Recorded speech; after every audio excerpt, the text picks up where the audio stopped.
Hey everybody, and welcome back to our scenario playthrough series where we're going through the original RCT scenarios. We are on to number 19. This is Ivory Towers. We've got to get 1,000 guests into the park by the end of October year 3, which shouldn't be too terribly hard. We are given a park that is a mess, frankly. There's litter all over the place. There are broken benches and trash cans and lampposts just everywhere, and the two rides that are here have a couple of issues just from a placement standpoint. So we've got a big suspended coaster here, and we've got a big junior coaster that's fairly long with a big spiral lift in there. Fair bit of space to build some other things, although the land is fairly steep in its slope. Not as bad as Lightning Peaks that we just got through, but it's going to present us a little bit of consideration as we go through and build. So the first thing that we need to do is just clean up the park because the park rating is shot and it's not looking so good. So we're going to close off their little spur pathway that goes up to the top of the hillside because the way that the monorail and the junior coaster kind of cut off that corner of the map, there's not really an easy way to get to that spot besides kind of going down and around, and there's nothing for you up there.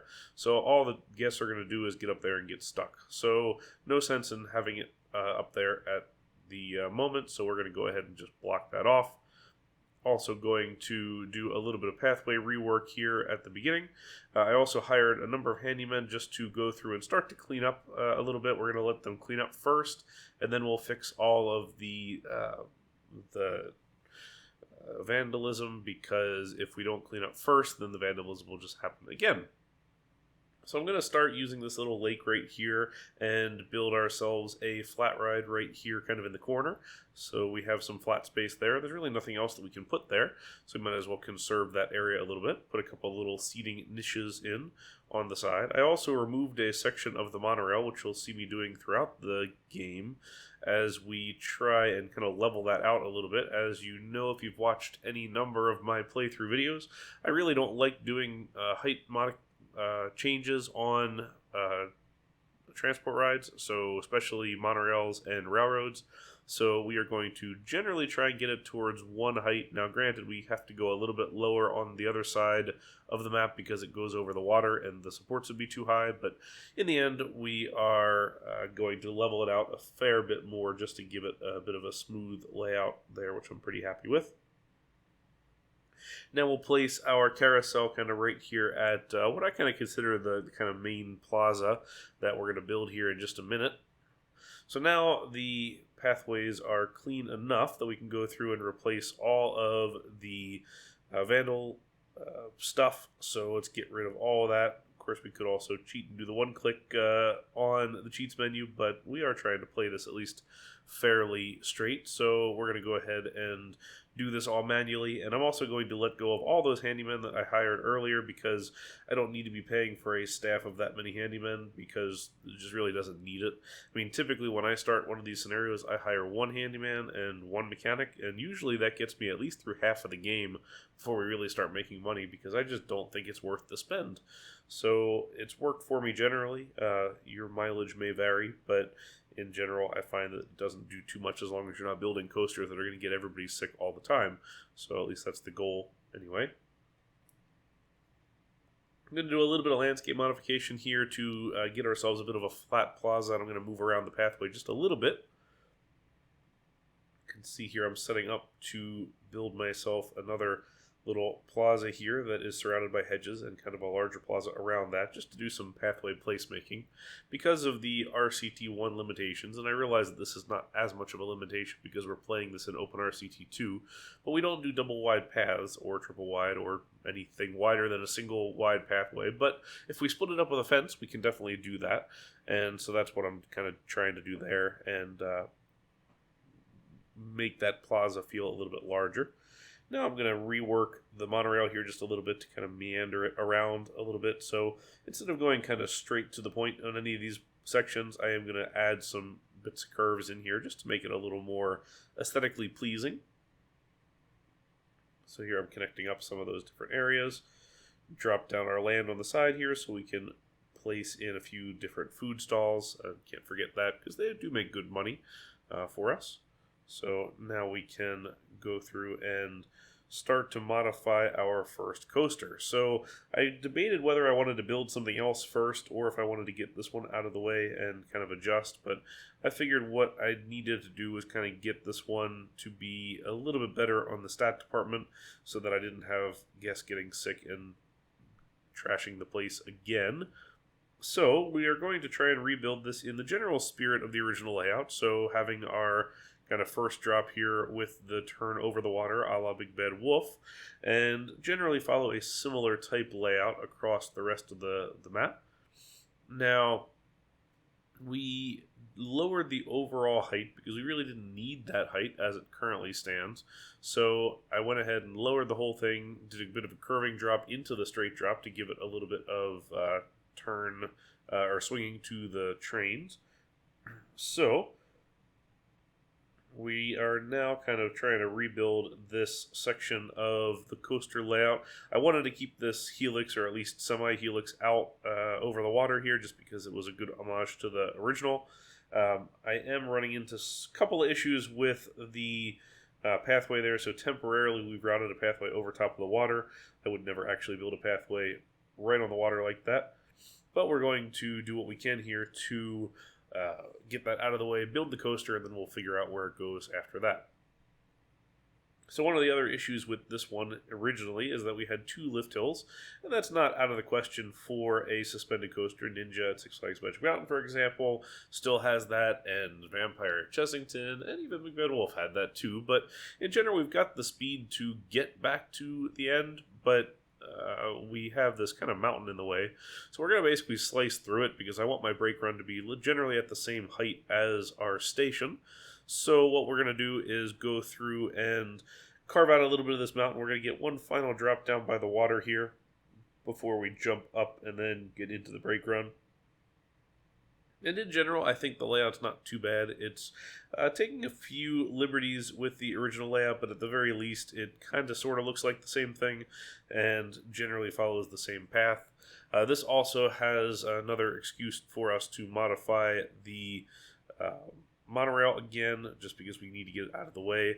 I don't really like ground running monorails like this if we can avoid it, just because it kind of cuts off the whole thing, and I'd rather have the pathway stay flat if we can, but of course, given the pathway or the monorail having to go up and over, the pathway is the easy choice. But in general, the monorail is built to be up above the ground, so let's use it for that. So we can do a little bit of modification here to the guest path for 1, and then to the monorail for 2, and then we'll come back and kind of temporarily place this in. So this is sort of my strategy as I continue to work through this, is to basically temp in some of these rides and pathways, knowing full well that I'm going to change them a little bit later, but that way it keeps it running, it keeps us getting revenue, and it doesn't close off too much of the stuff at one point before we get too far into the game. Once we start making better money, then we can certainly get away with doing a little bit more of that, but until then, it's best not to touch it if we can avoid it. So we'll put our pathway in there, actually right underneath of the first drop, which is a pretty cool view, I would think. And then also trying to see where we can squeeze a guest path through underneath of this coaster. So we can, if we drop the pathway just a little bit here, get it underneath.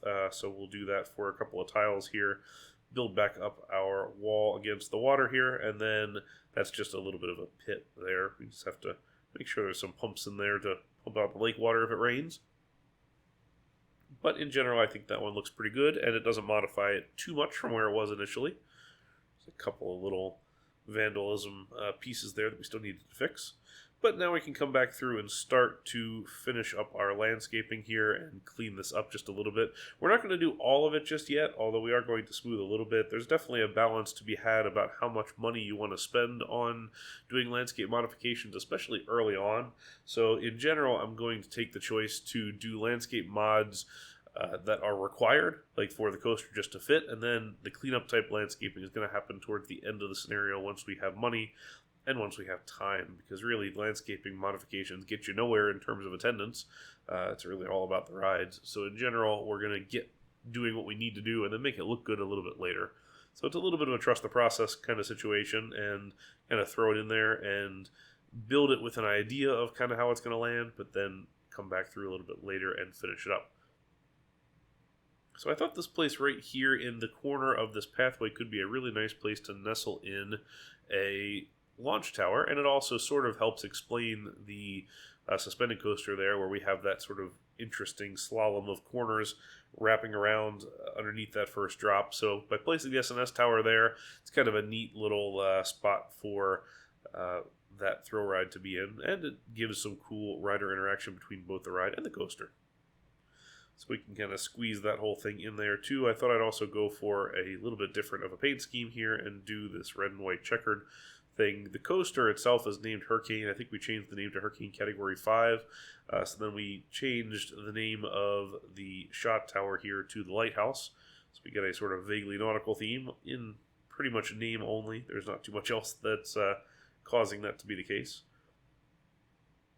But now we've got a couple of thrill rides in here, so we should be doing pretty well in terms of revenue as we get going. We're also doing fairly well in terms of attendance also, where we're only about halfway through year one. We've already got over 400 guests. So really the guest goal is never too much of a challenge, and in general I would say the any of these scenario goals aren't terribly challenging as far as the guest numbers go, and of course the rating goes. Rating has never, ever been an issue. But from a guest goal, you just kind of basically continue to build, and it will come to you. And if it doesn't, run a couple of ad campaigns, and you should be there. But you got to continue to build, and you got to figure that you need at least, say, 3 good coasters to really kind of generate your revenue there. So we've got 1 and 2 already existing, since those came with the scenario. So let's build number 3 right now. And we're going to do a wooden coaster. So the idea here initially was to use this little mountainside here for a diagonal drop off of the hill. So we're going to kind of do a vaguely terrained layout. Now we're slicing up the monorail a little bit more, and that's okay. I really don't need the monorail at the moment. It's a good revenue for sure, and when it's raining, it's definitely a good revenue. But at the same time, too, I'm in the middle of building this, and my cash flow is generally fine, so I'm not too worried about it. So I can definitely get away with having that closed for a little bit. So what I wanted to do here is I saw that this sort of valley of landscape in between the 2 bodies of water. There's the body of water inside the park, and there's the one that's outside the park. So clearly, it looks like it was meant to be sort of a lake and a river, but at some point, it was just modified, I guess, so that it was not contiguous. We're going to rebuild a section of that lake, and we're going to have a little drop down here mid-course, kind of like Raven at Holiday World. So the idea is that this ride kind of builds up and has a larger drop at the end of the layout, or at least, I guess, middle of the layout, and kind of works with the terrain a little bit to get down to where it needs to be. Now, one of the challenges you run into sometimes when you're building where you start in the middle and then you build in both directions is trying to get the thing to land in the right spot for a station and for brakes and everything else. Sometimes I have a decent idea about where I want to put that. Sometimes I don't. In this case, it was sort of a figure it out as we go situation, and that's exactly what we're doing here. So we've got kind of the middle third of the layout, I guess. We've got to get the first third and the last third figured here. So in general, I kind of know that I want the station in between or behind that diagonal drop there, but trying to get that to line up right doesn't quite come as easily as I hoped it might. And here we go, finally getting it through there. The red checkerboard piece that I had there was to basically just kind of mark where I thought the station ought to be. Turns out that was a little too close to the water than I wanted initially, and mostly that's just for clearances from that diagonal drop, because I just wanted to get that out of the way and make sure that we can get underneath of it. And now it lets us put a brake run underneath of there. At the moment, it doesn't line up on either side of that turnaround in the far corner of our map.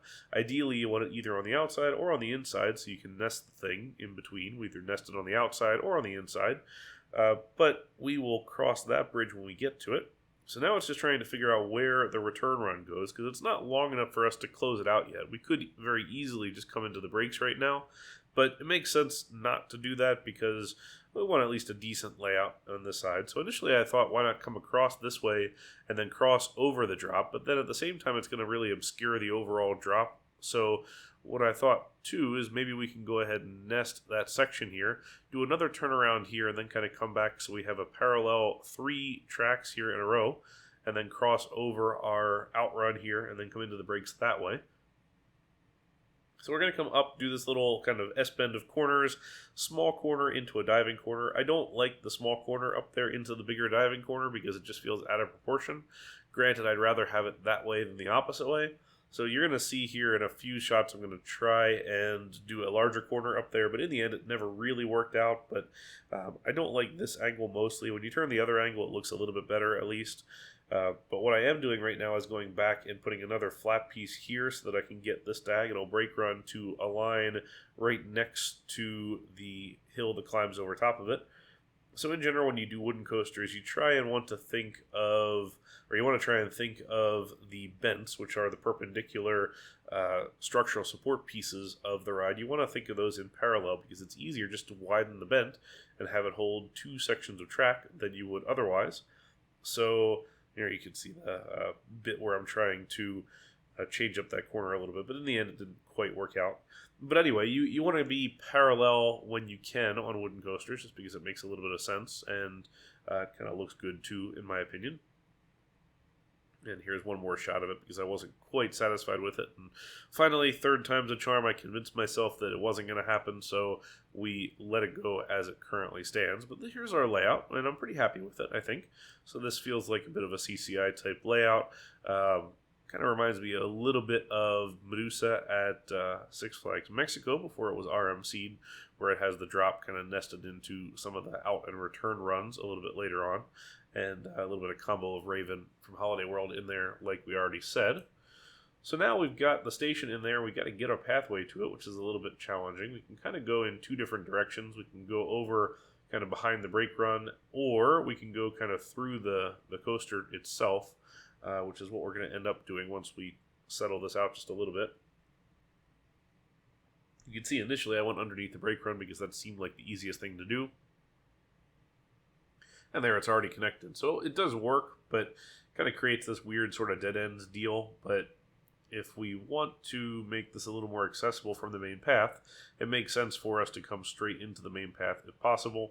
And as I think about it a little bit more, that's what we're going to do with it. We don't have a lot of space here inside this the turn after this drop here, so we're trying to kind of make the best of what we have in the little bit of space provided. The challenge being that the station is already up a couple tiles, and to cross over top from the other side, we're even higher. So we got basically 4 tiles to drop down in order to get to the level platform here of where the landscape is.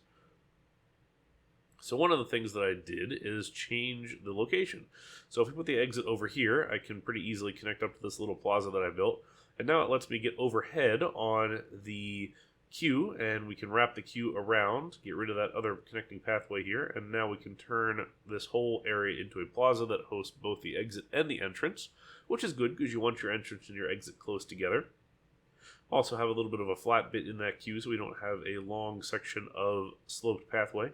In general, if I'm building a pathway, I prefer not to have any more than 2 in a row without a flat bit on it, just from a general look standpoint and everything. I think it makes sense, but that said, it also is not a hard and fast rule, and you definitely see it in scenario play, which I try and edit out if I can, but in general, I'm going to try and minimize the amount of just long stretches of slope path if we can avoid it.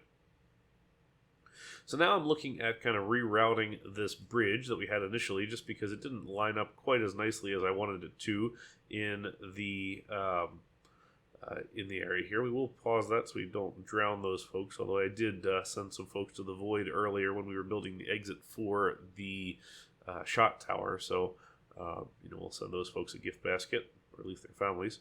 But now we can build this bridge right across, and actually it adds another little bit of interaction here to the coaster itself, because we come right across the water here that we're about to build, and also we have the nice little drop there. So the drop on the coaster gets both the near miss of going underneath of the pathway and also the nice part of going over top of the water too. So it's a good time.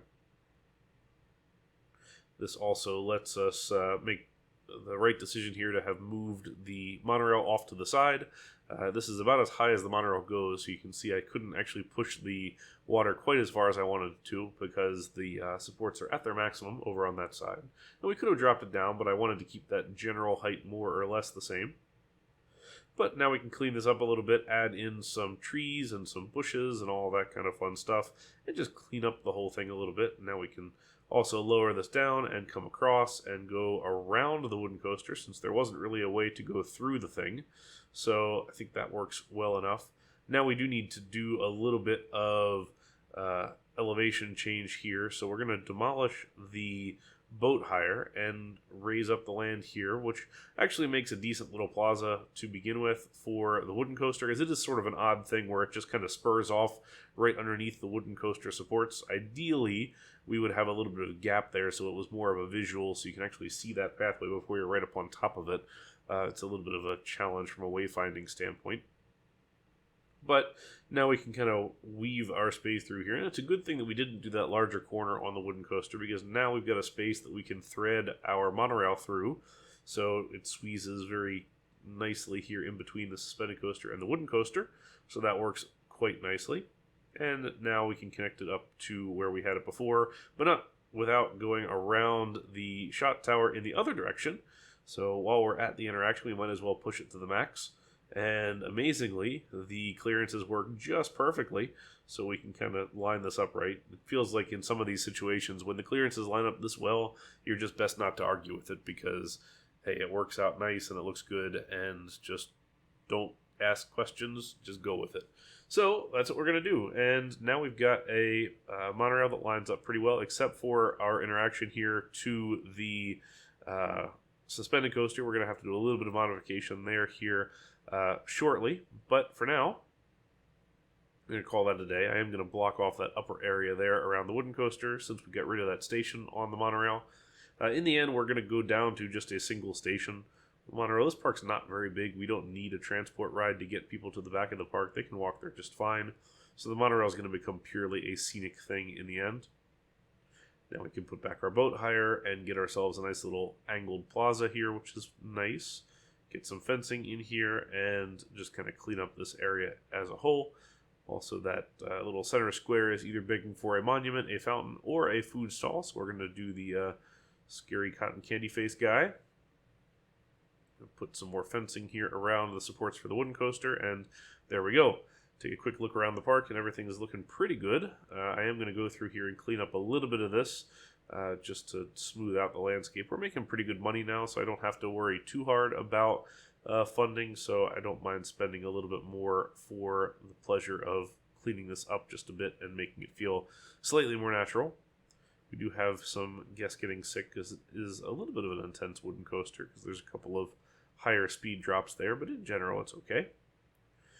We're going to drop our station here, and actually I realized that I said that this is going to be a single station monorail, and that's not true actually. I do have the second station here. I was considering at one point going with just the single, but we did go with the double, which is actually less than they originally had.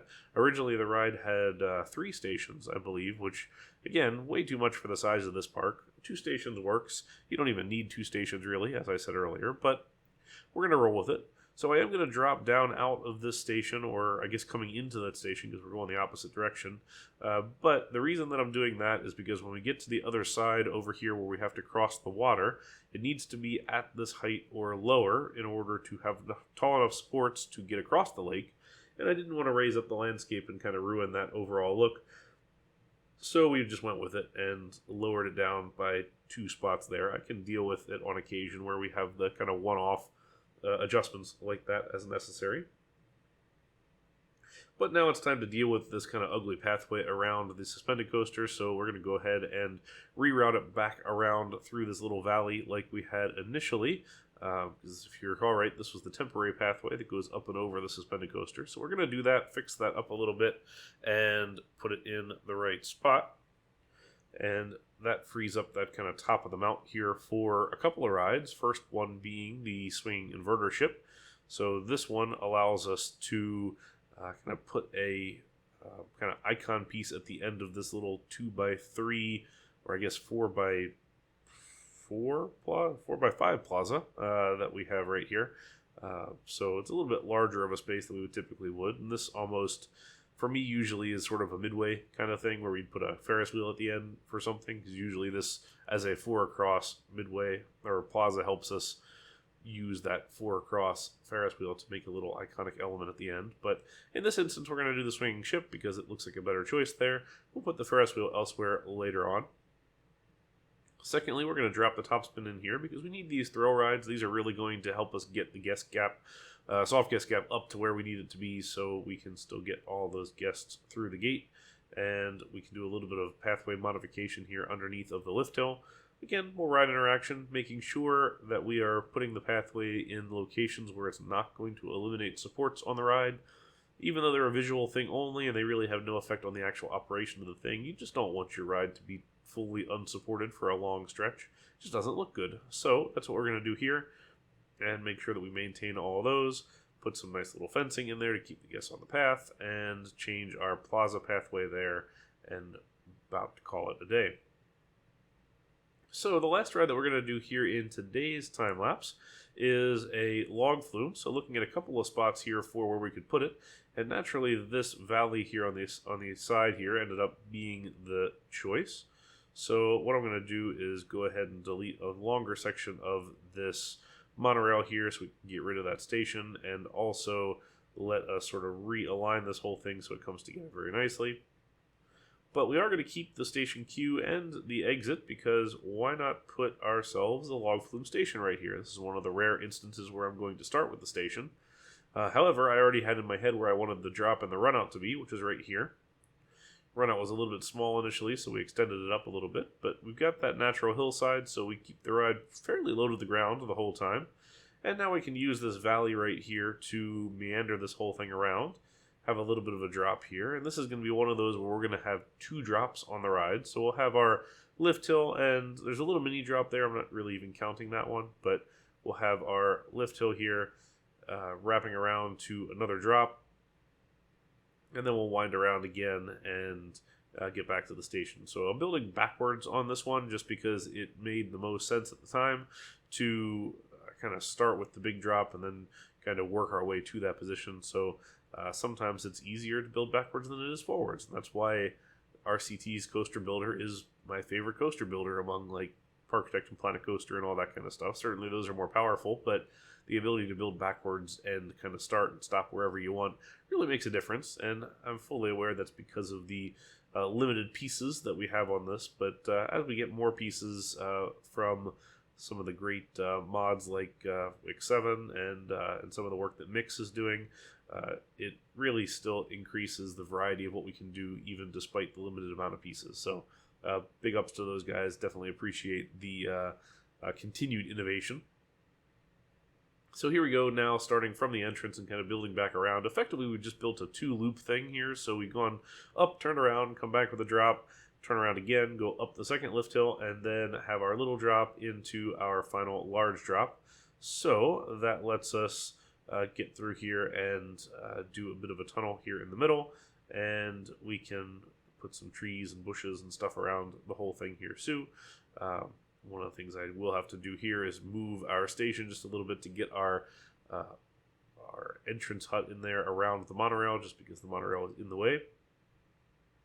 So initially I looked at doing some kind of tunnel work there to extend the queue, and then also put our exit here as well. And now this fills out very well on this side, so we've reused the station area and managed to do this fairly nicely. We'll reduce the number of boats because it was just quite a few more than we wanted to do. But there is our next tracked ride. So we're doing pretty good right now. Cash flow is good, attendance is good, and we are nearly all the way through year 2. And next up, we are going to look at modifying the junior coaster, but you're going to have to wait until next episode to check that one out. This is it for today's, so hopefully you enjoyed this one. Definitely stick around for episode number 2, which will come here very soon, and hope to see you in that one next time. So as always, thank you very much for watching. Have a great day, and we'll catch you next time. Bye now.